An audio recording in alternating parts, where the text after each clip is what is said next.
അപ്പോൾ നമ്മളിന്ന് ബ്രേക്ക് ചെയ്യാൻ പോകുന്നത് ഞാൻ ഓൾറെഡി വരച്ചിട്ടിട്ടുണ്ട്, അത് ഞാൻ നിങ്ങളുടെ സമയം കളയാതിരിക്കാൻ വേണ്ടിയിട്ടുള്ളൊരു കാര്യമാണ്. അപ്പം കിർലോസ്കാർ ബ്രദേഴ്സ് ലിമിറ്റഡിൻ്റെ ചാർട്ട് അനാലിസിസ് ആണ്. അപ്പം ഇതിനകത്ത് നമുക്ക് കാണാവുന്ന കുറച്ച് കാര്യങ്ങൾ, നിങ്ങളപ്പോൾ വീഡിയോ കംപ്ലീറ്റ് ആയിട്ട് തന്നെ കാണുക, അപ്പോൾ കൂടുതൽ കാര്യങ്ങൾ നിങ്ങൾക്ക് പഠിക്കാൻ പറ്റും. അപ്പം എന്താണെന്ന് വെച്ചാൽ നിങ്ങൾക്കിത് കാണുമ്പോൾ അറിയാം, നിങ്ങൾ ആ ലൈൻസ് എല്ലാം മറന്നേക്കുക. 2010 തൊട്ടുള്ള ചാർട്ടാണ്. എത്ര നാളിതൊരു റെസിസ്റ്റൻസിൽ കിടന്നെന്ന് കണ്ടോ, ഒരു 2022 വരെ. അപ്പോൾ അത് ബ്രേക്ക് നമുക്കതെങ്ങനെ എന്ത് ചെയ്യാൻ പറ്റും, നമ്മളപ്പോൾ ഈ ഒരു ഏരിയ കിട്ടുമ്പോഴത്തേക്ക് നമ്മൾ ജസ്റ്റ് അത് മാർക്ക് ചെയ്തിടുക, എന്നിട്ട് വാച്ച് ലിസ്റ്റിൽ ആഡ് ചെയ്യുക. അപ്പോൾ ആ ഒരു ബ്രേക്ക് നടന്നപ്പോൾ കൃത്യമായിട്ട് കിട്ടിയിരുന്നെങ്കിൽ എത്ര രൂപ നമുക്ക് കിട്ടിയേനെ, ഇത്രയും പെർസെൻറ്റേജ് നമുക്ക് കിട്ടിയേനെ ഏതാണ്ട്. പക്ഷേ ഒരു പ്രശ്നം എന്ന് പറയുമ്പോഴത്തേക്ക് നമുക്ക് ഈ ഒരു ചാർട്ടിനകത്ത് ഓൾറെഡി എൻട്രി കഴിഞ്ഞില്ല. അപ്പോൾ പുതിയ എൻട്രികൾ കാണുമ്പോൾ നിങ്ങൾ വന്നേക്കാന്നുള്ളൊരു ഫോർകാസ്റ്റ് ചെയ്യുന്നതൊക്കെ ജസ്റ്റ് ഒന്ന് വാച്ച് ലിസ്റ്റിൽ ആഡ് ചെയ്തിരുന്നത് ബെറ്റർ ആയിരിക്കും. എക്സ്ട്രാ ഒരു കാര്യം പറയുമ്പോഴത്തേക്ക് നിങ്ങൾക്ക് അതിനകത്തൊരു പ്രോപ്പർ എൻട്രി കിട്ടും, നിങ്ങൾ ഇടയ്ക്കിടയ്ക്ക് നോക്കണം. മനസ്സിലായോ? നമുക്ക് ആരും ഒരിക്കലും ഒരു കാര്യം ഫ്രീ ആയിട്ട് കൊണ്ടു തരത്തില്ല. അപ്പം ഇവിടെ സപ്പോർട്ടുകൾ പലതും നമുക്ക് വരയ്ക്കാം. ഞാൻ പിന്നെ അത് ഒത്തിരി കാര്യങ്ങളിലോട്ടൊന്നും ഞാൻ പോകുന്നില്ല, കാരണം ഇതൊരു എക്സ്പാൻഡിങ് ഒരു പാറ്റേൺ പോലത്തെ ഒരു പാറ്റേണാണ്. ഞാൻ ജസ്റ്റ് ഒന്ന് കാണിച്ചു തരാം. ജസ്റ്റ് ആണ് ഇവിടെ നിന്ന് നമ്മളിങ്ങനെ വരയ്ക്കാം. അപ്പോൾ ഇവിടെ പലവട്ടം റെസിസ്റ്റൻസുകൾ ബോൾ എടുത്തിട്ടുണ്ട്, പലവട്ടം സപ്പോർട്ടുകൾ താഴെ എടുത്തിട്ടുണ്ട്. ഇവിടെ ബ്രേക്ക് ചെയ്യാൻ വേണ്ടി കാരണം ഇവിടെ ഈ ഫോൾ എന്നൊക്കെ പറയുമ്പോഴത്തേക്ക് കൊറോണയുടെ ഒരു ഫോളാണ്. ഇവിടെ നിങ്ങൾക്ക് സൂം ചെയ്ത് നോക്കുമ്പോഴത്തേക്ക് അറിയാം, ഈ ഒരു ഫോൾ വന്നാലും അത് റിവേഴ്സ് കയറി വീണ്ടും അവിടെ സപ്പോർട്ട് എടുത്തിട്ടുണ്ട്. ഇവിടെ നമ്മുടെ ഒരു പാറ്റേൺ, ആ പാറ്റേണൊക്കെ ഏതാണെന്ന് അറിയത്തില്ലെന്നുണ്ടെങ്കിൽ നമ്മളിതിൻ്റെ ബേസിക്സ് എങ്ങനെ വരയ്ക്കേണ്ടെന്നൊക്കെയുള്ള കാര്യങ്ങൾ നമ്മൾ ബേസിക്സ് ഓഫ് ട്രേഡിങ്ങിൽ ഇട്ടിട്ടുണ്ട്. അതൊക്കെ ജസ്റ്റ് കണ്ടു നോക്കുക. ഡബിൾ ബോട്ടം പാറ്റേൺ വന്നിട്ടുണ്ട്. ഇത് ബ്രേക്ക് ചെയ്താൽ നമുക്ക് ബൈ എടുക്കാം. തൊട്ടടുത്തുള്ള റെസിസ്റ്റൻസ് മെയിനായിട്ട് കിടക്കുന്നത് ഈ ഒരു ഏരിയയിലാണ്. അത്ര ഒരു ഏരിയ വരെ നമുക്ക് റൺ ചെയ്യിക്കായിരുന്നു. അത്ര ഇല്ലെങ്കിൽ അറ്റ്ലീസ്റ്റ് നമുക്ക് പകുതി വരെയെങ്കിലും നമുക്ക് റൺ ചെയ്യിക്കാം. പിന്നെ കഴിഞ്ഞ കാര്യങ്ങളെപ്പറ്റി ഞാൻ പറയുന്നില്ല, കാര്യം ചരിത്രമായിട്ട് തന്നെ ഇരിക്കട്ടെ. അപ്പോൾ നമുക്കൊരു ബ്രേക്ക് നടന്നിട്ടുണ്ട്. ബ്രേക്ക് നടന്നതിൻ്റെ എന്തൊക്കെ ഗുണങ്ങളാണ് കണ്ടുള്ളത്? അത്യാവശ്യം ക്ലിയറായിട്ട് വരച്ച് നന്നായിട്ട് കിട്ടും. ഇവിടെ അത്യാവശ്യം എന്താണ്ട് ഇവിടെ നല്ല വോളിയം ഉണ്ട്, നല്ല ക്യാൻഡിൽസ് ഉണ്ട്, ചെറിയൊരു റീടെസ്റ്റ് പോലെ വന്നിട്ടുണ്ട്. പിന്നെ അതിൻ്റെ മുകളിൽ തന്നെ നിൽക്കുകയാണ് ചെയ്യുന്നത്. അപ്പോൾ നമുക്ക് ചെറിയൊരു ടൈം ഫ്രെയിമിലോട്ട് നമുക്ക് ജസ്റ്റ് ഒന്ന് പോകാം. ഞാനത് സ്പീഡിൽ പറയുന്നത് വേറെ ഒന്നുമല്ല കേട്ടോ, നിങ്ങൾക്കത് പെട്ടെന്നൊന്ന് നിങ്ങളുടെ സമയം പോകാതിരിക്കാൻ വേണ്ടിയിട്ടും ഉള്ള കാര്യമാണ്. കാരണം എനിക്കറിയാം ഒത്തിരി ലെന്ത് വീഡിയോ ഇട്ടാലും ബോറടിക്കുക, കാരണം എനിക്കും അങ്ങനെ തന്നെയാണ്.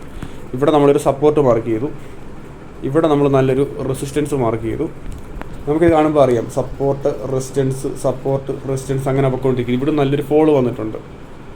മനസ്സിലാവും. ഒരു ട്രേഡൊക്കെ ചെയ്യുമ്പോഴത്തേക്ക് നമ്മൾ റെസിസ്റ്റൻസ് വരെയൊക്കെ ഒന്ന് ഹോൾഡ്. ഇവിടെ ഒരു റിവേഴ്സൽ ക്യാൻഡിലൊക്കെ നമുക്ക് കാണാം. ഇതൊക്കെ ഏത് ക്യാൻഡിലാന്നൊക്കെയുള്ള കാര്യങ്ങൾ ഞാനത് നിങ്ങളെ വീണ്ടും പറയുന്നില്ല, എനിക്കറിയാഞ്ഞിട്ടല്ല, ഞാൻ തന്നെ ആ വീഡിയോ ഞാൻ നിങ്ങൾക്ക് വേണ്ടിയിട്ട് ചെയ്തിട്ടുണ്ട്. അപ്പോൾ ഈ ഒരു സപ്പോർട്ട് വരെ വന്നിട്ടുണ്ട്. അപ്പോൾ ഈ ഒരു ഏരിയയിൽ പലരും ട്രൈ ചെയ്യുന്ന പല മെത്തേഡുകൾ ഞാൻ പറഞ്ഞുതരാം. ഒന്ന്, ഇവിടുന്ന് തന്നെ ചിലർ വാങ്ങിക്കും, അല്ലെങ്കിൽ ചിലവരൊരു പാറ്റേൺ കിട്ടാൻ വേണ്ടിയിട്ട് ഇങ്ങനെ വെയിറ്റ് ചെയ്യും. ചിലർ തന്നെ ഇങ്ങനെ ഒരു ഏരിയ വരച്ചിട്ടിട്ട് ജസ്റ്റ് ഇതൊന്ന് ബ്രേക്ക് ചെയ്യാൻ വേണ്ടി വെയിറ്റ് ചെയ്യും. അങ്ങനെ പല രീതിയിൽ എൻട്രി എക്സിറ്റ് എടുക്കുന്നവരുണ്ട്. അല്ലാതെ ഇന്നൊരു സ്ട്രിക്റ്റ് മെത്തേഡെന്ന് പറഞ്ഞൊരു സംഭവമൊന്നും ശരിക്കും പറഞ്ഞാൽ എൻ്റെ അഭിപ്രായത്തിൽ ഇല്ല എന്നുള്ളതാണ് സത്യം. ഇപ്പം ഇതിനകത്ത് പണി കിട്ടുന്ന കേസെന്ന് പറയുമ്പോഴത്തേക്ക് ഇപ്പം ഞാനൊരു ഉദാഹരണം പറയാം.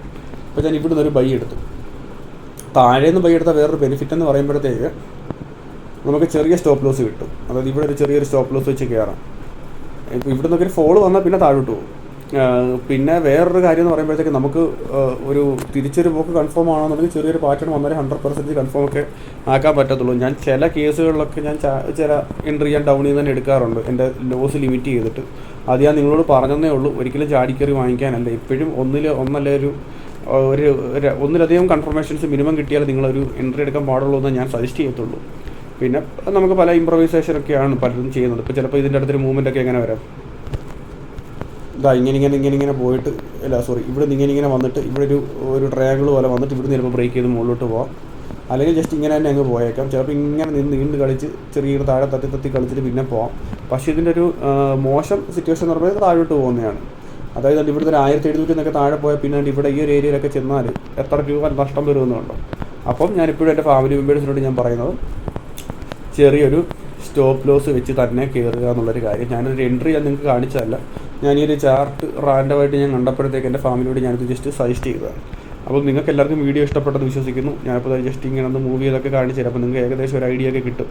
ഒരു വീക്കിലി ഇടാം, അതായിരിക്കും ഒന്നും നല്ലത്. അപ്പോൾ നടുക്ക് ഇങ്ങനെ വെച്ചാൽ നിങ്ങൾക്ക് ഒന്നുകൂടെ കാണാമല്ലോ. അപ്പോൾ കണ്ടല്ലോ. അപ്പം ഇത്രയ്ക്കുള്ള കാര്യങ്ങളിൽ പറയാനുള്ളത്. അപ്പം അത് കഴിഞ്ഞിട്ടുള്ള സപ്പോർട്ടുകളെന്നൊക്കെ പറഞ്ഞാൽ ഈ ഒരു ഏരിയയിലും അല്ലെങ്കിൽ ഈ ഒരു താഴെ ഈ ഒരു ഏരിയയിലോട്ടൊക്കെ വരും.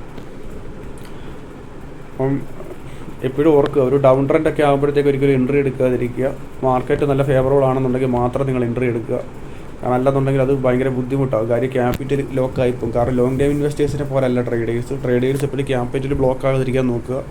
പിന്നെ സാധാരണ ഒരു സ്വിംഗ് ട്രേഡർ ഞാൻ കണ്ടിട്ടുള്ള, ഞാൻ ഉൾപ്പെടെയുള്ള സ്വിംഗ് ട്രേഡൊക്കെ ചെയ്യാൻ നേരത്ത് അബദ്ധങ്ങൾ കാണിച്ചിട്ട് പിന്നെ വാരൻ ബഫറ്റായി പോവുക, ലോങ് ടൈം ഇൻവെസ്റ്റർ അങ്ങ് ആയി പോവുക ചെയ്യുന്നത്. കാര്യം എടുത്താൽ ലോസിൽ എടുക്കണമല്ലോ എന്ന് ചിന്തിക്കും. കാരണം സ്റ്റോപ്പ് ലോസ് ഒന്നും വെച്ചിട്ടില്ലായിരിക്കും. പിന്നെ അങ്ങ് വാരൻ ബഫറ്റാണ്. അങ്ങനെ വരാതിരിക്കാൻ വേണ്ടി ശ്രമിക്കുക.